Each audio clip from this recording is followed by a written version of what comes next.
പുത്തൻകലം മയക്കുക എന്ന് പറഞ്ഞൊരു പരിപാടിയുണ്ട്.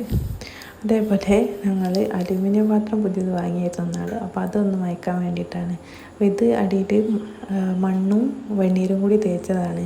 എന്തിനാന്ന് വെച്ചാൽ അത് തേച്ചിട്ടുണ്ടെങ്കിൽ നമുക്ക് അടിയിൽ കരി പിടിക്കില്ല, അല്ലെങ്കിൽ കഴുകിയാലേ വേഗം പോകും, അതിന് വേണ്ടിയിട്ടാണ്. അപ്പോൾ ഇതിൻ്റെ അകത്ത് നമ്മളിങ്ങനെ കുറച്ച് എണ്ണ തേച്ചിട്ട് അത് സൈഡിലും ഒക്കെ തേച്ച് വെച്ചിട്ട് നല്ല നിറച്ചും വെള്ളം ഒഴിച്ചിട്ട് നല്ലോണം തിളപ്പിക്കും. അപ്പം അമ്മ അത് തേക്കുകയാണ്, എണ്ണ തേച്ചിട്ട് ഇനിയിപ്പോൾ അത് അടുപ്പത്ത് വെച്ചിട്ട് ഇതാ പുറത്ത് അടുപ്പിൽ വെച്ചതാണ്. അപ്പോൾ അവിടെ നിന്ന് ഓസിൽ വെള്ളം ഒഴിക്കുക അതിലേക്ക്.